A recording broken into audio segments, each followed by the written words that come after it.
அனைவருக்கும் வணக்கம். தனுசு ராசினியர்களுக்கு நிகழ இருக்கும் புதன் பயிற்சி என்ன மாதிரியான நன்மைகளை எல்லாம் ஏற்படுத்தி கொடுக்க இருக்கு, கிரக நிலைகளின் ரீதியாக அமையிருக்கும் சாதகங்கள் என்ன, பாதகங்கள் என்ன? தனுசு ராசினியர்களுக்கு 24/5/2024 முதல் 8/6/2024 வரை சுக்கிரனுடைய ஆட்சி வீட்டில் சஞ்சரிக்கும் சூரியன், குரு மற்றும் சுக்கிரனோடு இணையும் புதனால் தனுசு ராசியினருக்கு ஏற்பட போகும் நிஷ்கல யோகம் என்ன? இந்த காலகட்டங்களை பொறுத்த வரைக்கும் மற்ற கிரகங்களுடைய சஞ்சார நிலைகள் என்ன என்று பார்க்கும்போது, ரிஷபத்தில் சூரியன், சுக்கிரன், புதன், குரு ஆகிய 4 கிரகங்கள் இணைந்து சஞ்சரிக்கிறாங்க. கன்னி ராசியில் கேதுவும், கும்பத்தில் சனி பகவானும், மீனத்தில் ராகுவும் செவ்வாயும் இணைந்து சஞ்சரிக்கிறாங்க. இந்த கிரகங்களுடைய சஞ்சார நிலைகளின் காரணமாக என்ன மாதிரியான முன்னேற்றங்கள் எல்லாம் உங்களுடைய வாழ்வில் ஏற்பட இருக்கு என்பது குறித்தான முழுமையான பதிவு தான் இந்த வீடியோல நம்ம விரிவா பார்க்க போகிறோம். அதற்கு முன்னாடி புதன் பகவானை பற்றி சற்று விரிவாக தெரிந்து கொள்வோம்.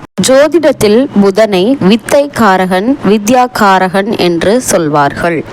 பொன் கிடைத்தாலும் புதன் கிடைக்காது என்று சொல்வார்கள். அதாவது இந்த இடத்தில் பொன் என்பது செல்வத்துக்கான அதிபதி குருவை குறிக்கும். ஜாதகத்தில் குருவினுடைய பலம் இருப்பதை விட புதன் பலமாக இருக்க வேண்டும் என்பதையே சூட்சமமாக குறிப்பிட்டுள்ளனர். கல்வி, கலை, வித்தைகளுக்கு அதிபதி புதன் கிரகம்.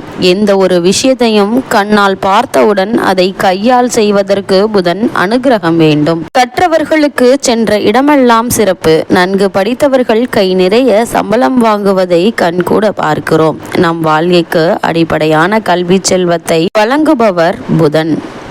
புதன் ஒரு விசித்திரமான கிரகம். செவ்வாயை போலவே புதனும் ஒரு ஆதிபத்திய கிரகமாகும்.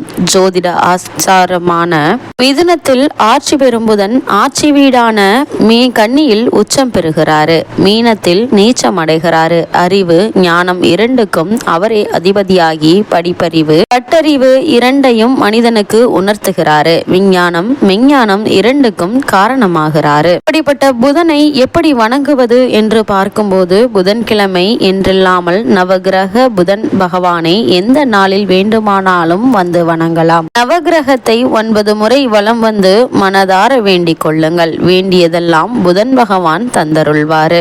அது மட்டுமில்லாமல் எண்ணற்ற நன்மைகளையும் வாரி வழங்கக்கூடியவர் புதன் பகவான். அது மட்டுமில்லாமல் அரசனுக்கே அறிவை கூறி ஆட்சியை வழிபடுத்தும் சக்தி தருவது புதன் கிரகம். நவகிரகங்களில் கல்வியை உயர்த்தி வழங்கும் கிரகமான புதன் கிரகம் விளங்குகிறது. ஒருவரது ஜாதகத்தில் புதன் யோகம் பெற்றிருந்தால் அந்த ஜாதகர் அறிவிலும் புத்தி கூர்மையிலும் சிறந்து விளங்குவார். அவரை உலகமே திரும்பி பார்க்கும். எந்த நேரமும் கலகலப்பாகவும் நகைச்சுவையாகவும் பேசும் இவர்களை சுற்றி எப்போதும் ஒரு கூட்டம் இருக்கும்.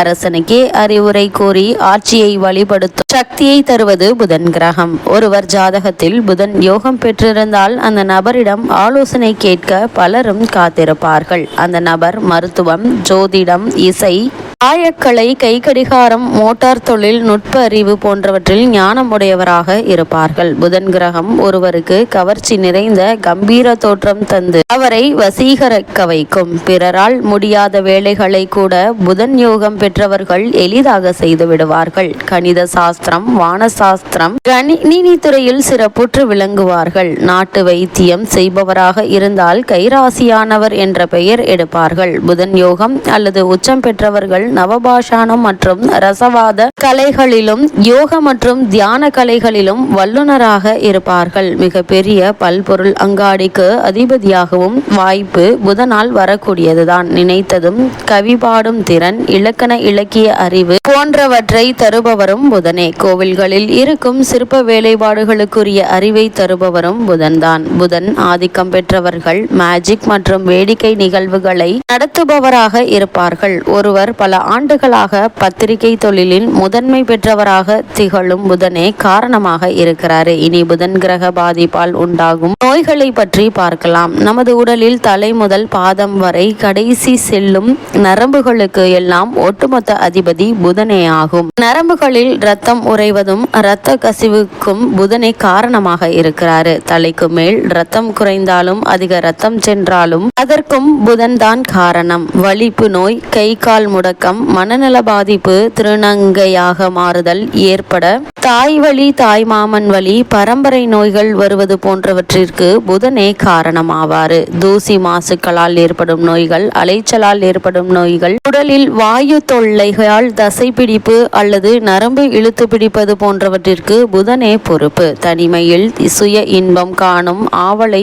தூண்டும் கிரகம் புதனாகும். ஓரின சேர்க்கைகள் மூலம் உண்டாகும் நோய்கள், பறவைகள் மற்றும் வளர்ப்பு பிராணிகள் மூலம் உண்டாகும் நோய்கள், விஷவாயு தாக்கி கை கால்கள் செயலிழப்பு மற்றும் மூளைச்சாவு அறிகுறிக்கும், புத்திக்கும் தெரிந்தே செய்யும் செயல்களால் வரக்கூடிய நோய்கள் அனைத்திற்கும் புதனே காரணமாக திகழ்கிறாரு. ஜாதகத்தில் புதன் தரும் பலன்கள் என்ன என்று பார்க்கும்போது, புதன் கிரகம் தனது பகை ராசியான கடகத்தில் நின்றிருந்தால் நரம்பு தளர்வு, பக்கவாதம், முடக்குவாதம் போன்ற நோய்கள் வரலாம். புதன் நீச்ச ராசியான மீனத்தில் இருந்தால் வாயு தொல்லையால் கை கால் பிடிப்பு இருக்கும், ஞாபக சக்தி குறையும், தலை உச்சி பகுதியில் வலி இருக்கும். புதன் பகை கிரகமான சந்திரனுடன் இணைந்து எந்த ராசியில் இருந்தாலும் அந்த நபருக்கு திக்குவாய் ஏற்பட வாய்ப்புண்டு. காலநிலைக்கு ஏற்றவாறு தொற்று நோய்கள் வரலாம். போதை வஸ்துக்களால் நோய்கள் வரக்கூடும்.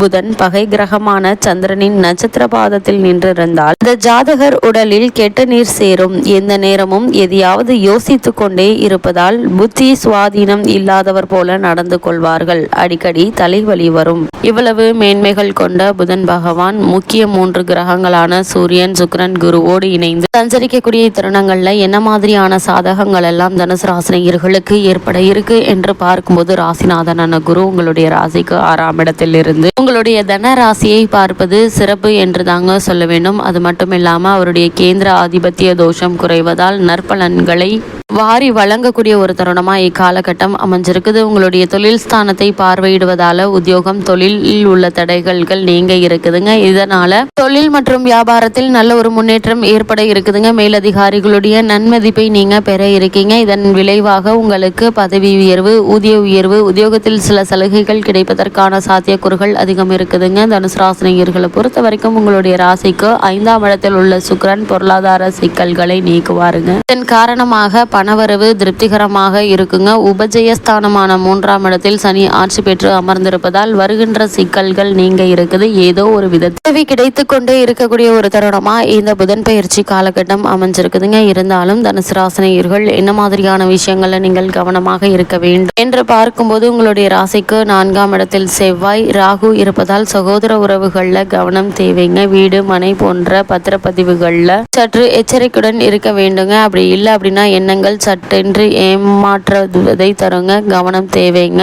அப்படி இல்லைன்னா தேவையில்லாத வீண் சிக்கல்களை சந்திக்க நேரிடும் என்பதால சற்று எச்சரிக்கையாகவும் கவனமாகவும் இருப்பது மிக மிக அவசியம் என்பதை கிரக நிலைகள் மீண்டும் மீண்டும் உங்களுக்கு அறிவுறுத்தது. அதே போல் குடும்பத்தில் சிறு சிறு வாக்குவாதங்கள் ஏற்பட்டாலும் கூட விட்டு கொடுத்து அனுசரித்து நடந்து கொள்வது நல்லதுங்க. தனுசு ராசினியர்களுக்கு கிரக நிலைகளின் ரீதியாக கூறப்படும் பரிகாரம் என்ன என்று பார்க்கும்போது, வீட்டிற்கு அருகாமையில் உள்ள பெருமாள் ஆலயத்திற்கு சென்று வழிபடுவது எண்ணற்ற முன்னேற்றத்தை உங்களுடைய வாழ்வில் ஏற்படுத்தி கொடுக்கும் என்பதை கிரக நிலைகள் உங்களுக்கு உறுதியளிக்குது.